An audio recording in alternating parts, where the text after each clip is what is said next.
The train station cafe went completely silent. People froze in place. The white man's hand lifted into the air. And 1 second later, he slapped a 70-year-old black woman with full force.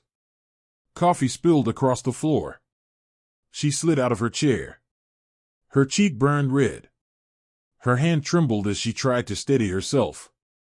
No one helped. No one spoke. Then the man shouted again. "Apologize. Right now." That's when the door chimed. A voice cut through the silence. "Mom." The room stopped breathing. The man who had just walked in wasn't just her son.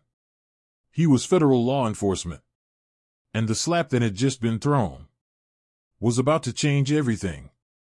If you believe no elderly woman should ever be assaulted in public, comment where you're watching from, hit like, and subscribe for real justice stories. The train station cafe came alive slowly that morning. Steam rose from paper cups. A bell chimed softly every time the door opened. Shoes scuffed against tile as commuters passed through, eyes fixed on schedules, phones, or nothing at all. It was the kind of place people used to wait, quietly, patiently, until life told them where to go next.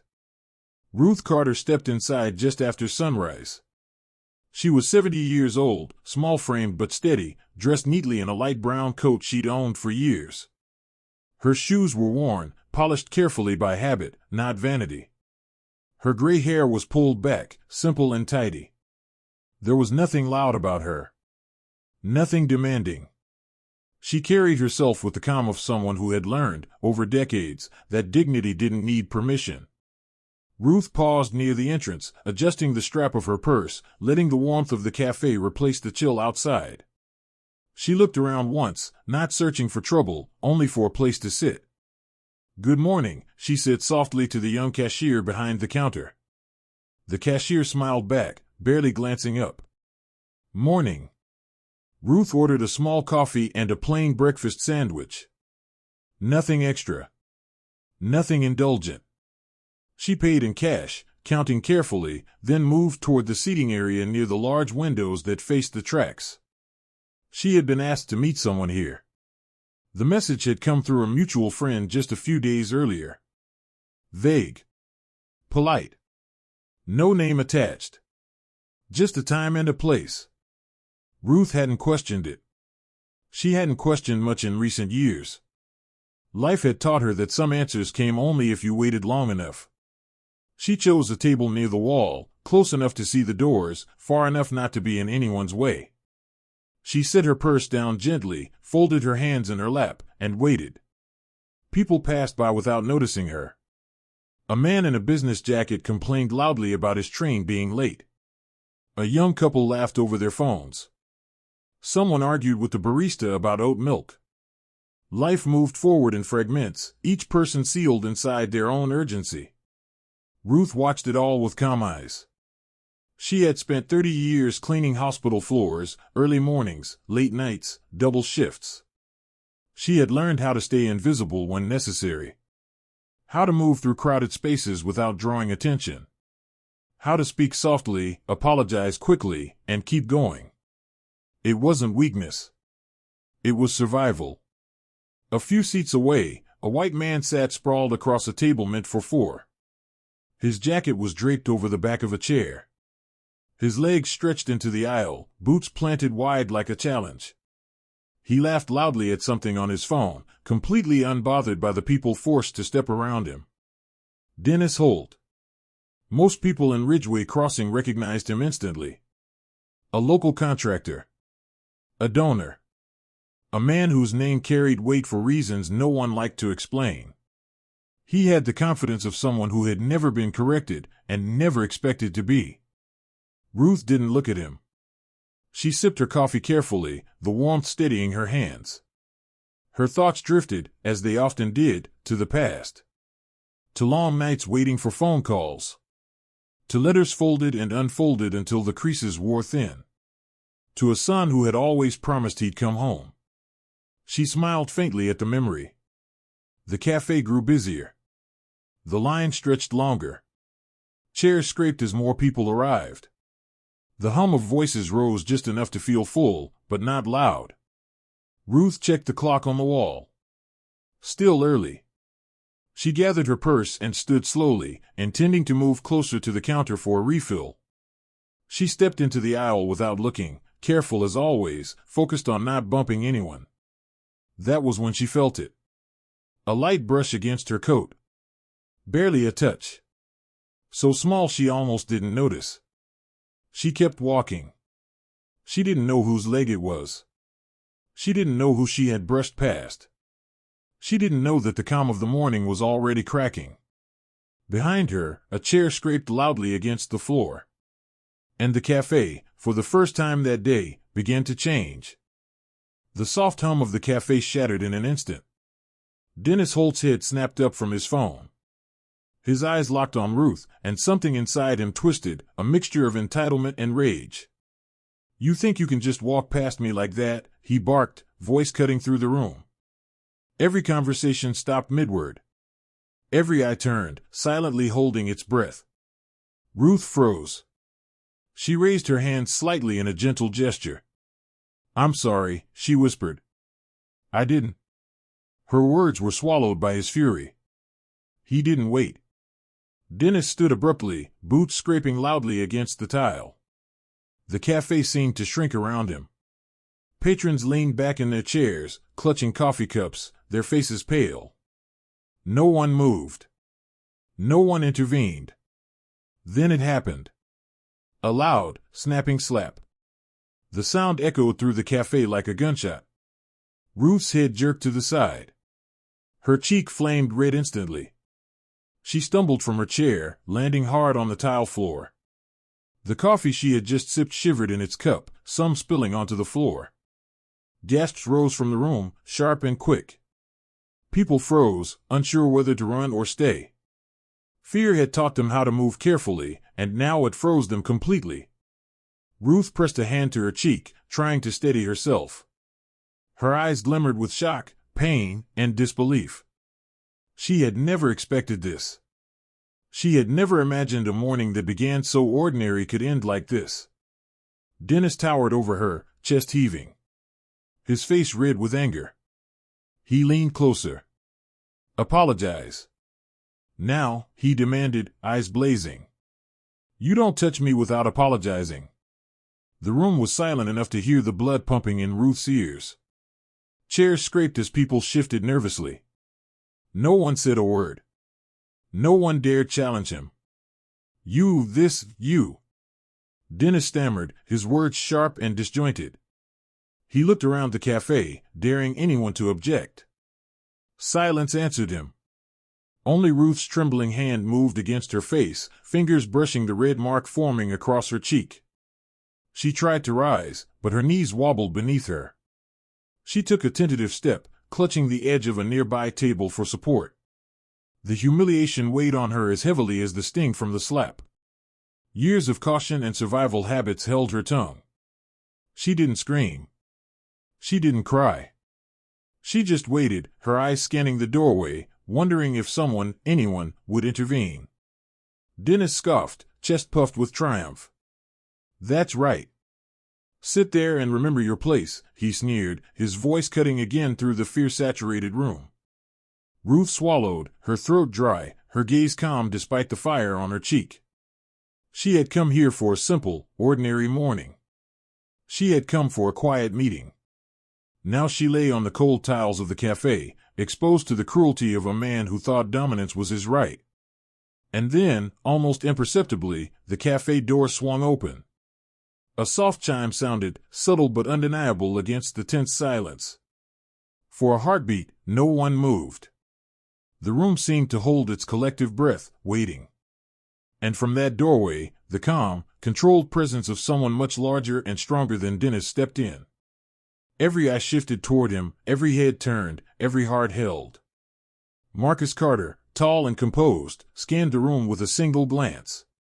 His shoulders were straight, his posture deliberate. His eyes immediately found his mother. Her hand still pressed to her reddened cheek. Her son had arrived.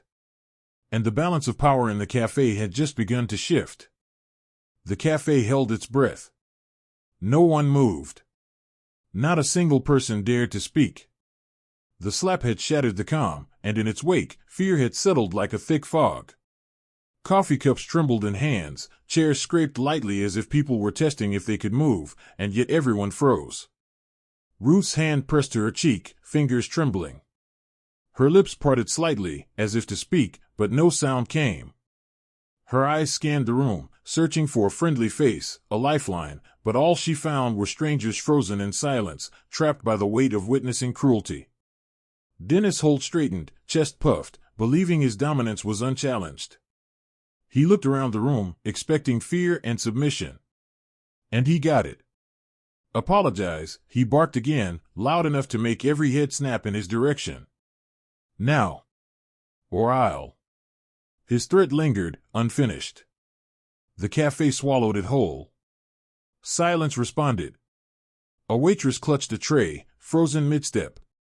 A man in a suit paused, hand on his coffee cup, eyes darting between Dennis and Ruth. A teenager hunched over a phone, pretending to scroll, while secretly peeking at the scene. No one intervened. The room seemed to shrink around Ruth, the walls pressing in with invisible weight. Every tick of the wall clock was magnified, every whisper of movement amplified. Fear was no longer a visitor, it had taken residence. Ruth's breath was steady despite the tremor in her body. She had lived long enough to know that sometimes the only thing a person could control in the face of violence was their own composure. And so she remained calm, folding her hands gently in her lap, eyes cast downward, waiting.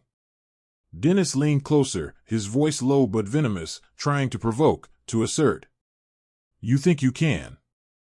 But even he paused mid-sentence. Something shifted. Something subtle but undeniable. He sensed it before he saw it. The air itself seemed to tighten. Then the cafe door chimed. The sound was soft, almost gentle, but it cut through the suffocating tension like a knife. Patrons barely blinked, but every pair of eyes instinctively turned toward the entrance. Marcus Carter stepped inside. Tall, composed, deliberate. His presence alone demanded attention. His eyes immediately locked on Ruth. Her hand still pressed to her cheek, red and trembling. The room didn't move. It didn't breathe. Silence had turned into suspense, thick and suffocating, holding every person in a shared, anxious pause. And then Marcus spoke. Just one word, low, calm, controlled. "Mom." The syllable reverberated through the room. It didn't carry anger. It didn't carry threat. But it carried power. Authority. Promise. Dennis Holt, still standing over Ruth, instinctively stiffened. Something about this newcomer unsettled him in a way he hadn't expected. The room seemed to pull inward, as if holding its collective breath in anticipation of what was about to unfold. The silence wasn't empty. It was pregnant with inevitability. And in that heavy, suffocating stillness, every patron, every employee, every bystander knew that the balance had begun to shift, and that nothing would ever be the same again. Marcus Carter stood in the doorway for just a moment, letting his eyes sweep across the cafe. Every detail registered instantly: the spilled coffee on the floor, the trembling hand pressed to Ruth's reddened cheek, the stiff posture of the onlookers frozen in fear, and, most importantly, Dennis Holt's towering figure looming over his mother. He didn't rush. He didn't glare. He didn't shout. Every movement was deliberate, controlled. His boots hit the tile floor with quiet authority. Each step was measured, confident, and calculated. The air shifted immediately. Chairs creaked as patrons unconsciously recoiled. Conversations, once low murmurs, faded completely. Even Dennis felt the change. Something about this man in the doorway unsettled him in a way no one else had ever managed. Marcus's eyes locked on his mother. Ruth's gaze met his, and in that instant, an unspoken understanding passed between them. She didn't flinch, she didn't panic. Her eyes told him everything: shock, pain, fear, and relief, all mixed together. He moved closer, placing himself naturally between Dennis and Ruth. Not aggressively, not threateningly, just firmly. His presence alone created a buffer of authority. "Step away," Marcus said calmly. His voice was low, steady, controlled. It carried a weight that demanded attention without raising a decibel.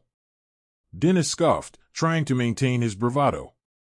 "Mind your business," he spat, still confident that his intimidation could hold. "Turn around before I—" Marcus didn't interrupt him. He let Dennis's arrogance play out for a moment, measuring him carefully.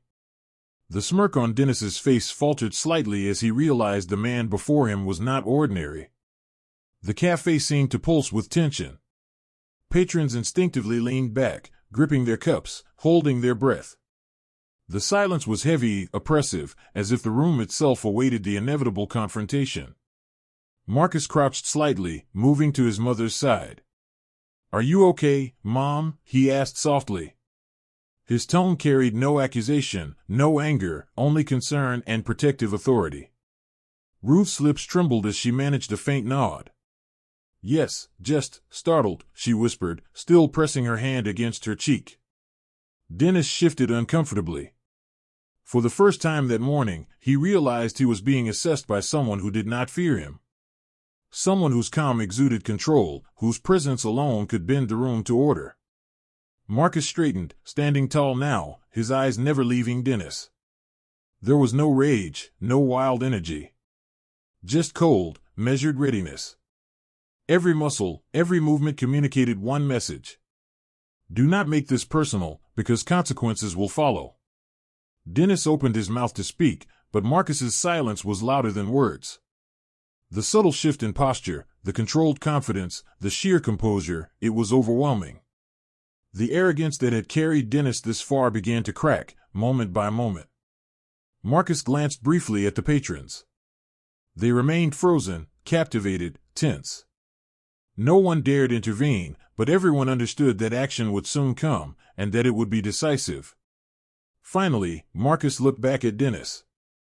His expression didn't change. Calm. Collected.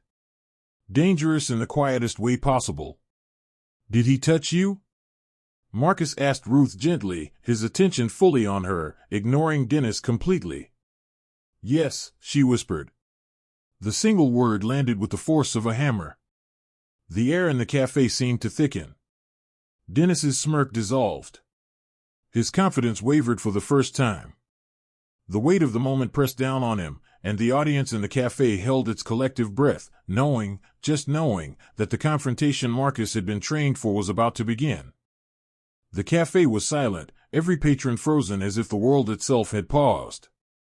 Marcus Carter's eyes locked on Dennis Holt, measuring, calculating. There was no hesitation. No unnecessary emotion. Every instinct, every trained reflex, had been waiting for this moment. Dennis puffed out his chest, trying to regain his arrogance. "You think you can," he barked, stepping closer. Marcus didn't flinch. He didn't raise his voice. He simply shifted slightly, placing his large frame directly between Dennis and Ruth. His presence alone radiated control, authority, and readiness. "Step back," Marcus said evenly. Not a command shouted. Not a threat. Just calm, unshakable authority. Dennis laughed, a hollow, nervous laugh. "Mind your business." "I'll." But Marcus was already in motion. Not wildly, not recklessly. Each step was deliberate, precise. His hands moved with practiced efficiency, ready to neutralize without chaos. Dennis tried to lunge, a flash of anger, but Marcus sidestepped, using Dennis's momentum against him. A controlled shove sent him staggering backward into a table, knocking over a cup of coffee. Patrons gasped, but none intervened. Marcus's calm command of the space made them stay back. The shift in energy was immediate. The bully, once confident and dominating, now faltered. Each movement Marcus made was measured. He did not strike in anger, but with precision. Every punch, every maneuver was controlled. No wild swings. No wasted energy. Just professional, disciplined force. Dennis stumbled, trying to regain his footing. He raised his hands, face contorted with panic and disbelief. Marcus's fist landed with a controlled impact, not full force, but enough to send the message. Dennis staggered back again, hitting the wall. The cafe was silent except for the soft thuds of controlled blows and the heavy breathing of those involved. Each movement was deliberate, sending a clear warning, "You will not touch her." Dennis tried to retaliate, but Marcus anticipated every motion. Years of training in threat assessment, restraint, and tactical intervention allowed him to neutralize the man quickly. Each step, each block, each strike was calculated to end the confrontation swiftly. Finally, Marcus pressed Dennis down onto the floor. The bully struggled, clawing at the ground, but Marcus held his position with absolute control. His eyes never left Dennis's face. The room seemed to hold its breath, watching, absorbing the reversal of power. Dennis gasped, blood trickling from his nose, a mixture of shock and humiliation washing over him. I didn't know," he stammered. "I didn't know she was your mother." Marcus didn't answer immediately. He straightened, stepping back, letting the realization settle. His voice, calm but deadly, finally broke the silence. "That doesn't matter," Marcus said. "You touched her. You humiliated her. That's enough." The bully slumped, defeated, his confidence shattered. The patrons, once paralyzed by fear, began to exhale collectively. They had witnessed a reversal of a power dynamic they had only seen in whispers before. Fear had been replaced with justice. Marcus turned to Ruth, crouching beside her once again. She pressed her hand to his arm, eyes wide, still trembling. He gave her a small nod, reassurance without words. The battle was over, but the lesson was clear: cruelty had consequences, and strength wielded responsibly could restore balance. The cafe remained tense for a moment longer.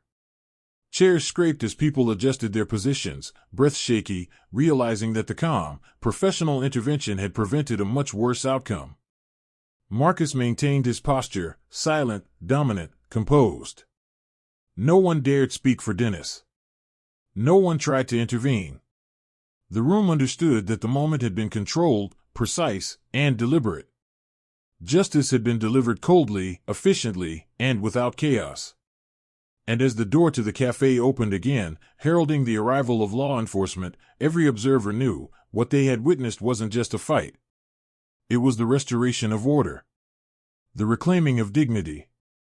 The affirmation that cruelty, when unchecked, could be confronted and defeated. The faint wail of sirens grew louder outside the cafe, a distant promise of order finally arriving. Marcus remained calm, his stance controlled, his eyes still on Dennis Holt, who sat slumped on the floor, defeated, blood trickling from his nose and lips. Two uniformed officers stepped inside. Their eyes swept the room, taking in the scene in seconds. Coffee spilled across the tile, chairs askew, patrons frozen in shock, and the man on the ground whose dominance had been shattered in moments. "Hands where I can see them," one officer ordered.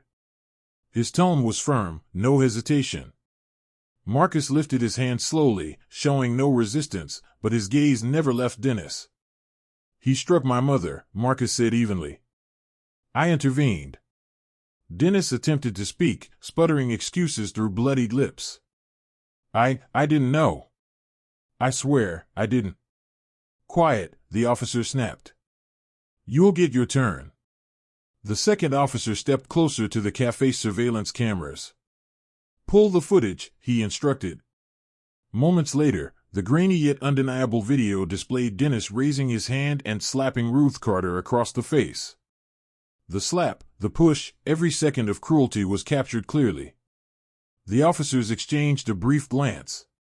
One nodded. "Assault on an elderly woman," he said to his partner. "Cuffs on him." No debate. Dennis's protests grew louder, weaker, more desperate. "I didn't know. I swear, I didn't." One officer knelt beside him, slipping handcuffs over his wrists. The sound clicked sharply in the tense air. Dennis tried to struggle, but his strength had evaporated under the weight of consequence and public witnessing. Marcus stepped back, allowing the officers full control. Ruth rose slowly to her feet, steadying herself against the table. Her eyes met Marcus's, a silent exchange of relief, gratitude, and recognition. No words were needed. The first officer nodded at Marcus. Federal law enforcement? Marcus gave a brief, calm confirmation. Yes. That changes posture, not the outcome, the officer said with a subtle nod, acknowledging both the authority and restraint Marcus had exercised. Dennis was lifted to his feet. His face, once flushed with arrogance, now bore the pallor of humiliation and panic. The weight of the law, combined with the undeniable evidence of his actions, rendered every word of protest meaningless. As he was escorted out, the café exhaled collectively. Patrons shifted, some whispering to each other, some nodding quietly, their fear finally giving way to relief. The space that had held so much tension now began to breathe again. Marcus turned fully to Ruth, kneeling beside her. She reached out, hands trembling, and touched his face gently. You did this on purpose," she whispered. He nodded once. "I wanted to surprise you. And to make sure you were safe." The officers gave one last look at the cafe before exiting with Dennis in custody. Outside, the sirens faded, replaced by the morning city sounds, footsteps, distant engines, and the quiet murmur of everyday life resuming. Inside, the patrons finally moved, speaking softly, sharing glances of acknowledgement. They had witnessed justice unfold. The bully who had terrorized them for years had been held accountable, not by chance, but by presence, training, and resolve. Ruth leaned into Marcus's side, her trembling slowly subsiding. Relief washed over her like sunlight through the blinds. The danger was over. The law had arrived. And for the first time that morning, the cafe felt like it could breathe again. Justice had been served. Authority had been validated. And the balance of power, once skewed by cruelty, had been restored. Ruth Carter stood slowly, her hand still pressed lightly to her cheek, now warm with relief rather than pain. Her eyes searched Marcus's, wide and glistening, filled with a mixture of fear, love, and recognition. Without a word, she reached for him. Her hands trembled as they touched his face, tracing the familiar lines of her son who had been away, serving in places she would never fully understand. "I wanted to surprise you," Marcus said softly, kneeling beside her. His voice was calm, steady, filled with warmth. "And to make sure you were safe." Tears filled Ruth's eyes, spilling over as she pulled him into a tight embrace. The cafe, once frozen by tension, now felt lighter. Patrons, once paralyzed by fear, exhaled collectively, some wiping away tears of their own. Relief had a tangible weight, settling over the room like sunlight breaking through clouds. Dennis Holt had been led away, his arrogance replaced by shame. The lesson of consequence was clear to everyone present. In that space, fear had been confronted and dismantled. A waitress quietly picked up the fallen cups, moving with gentle care.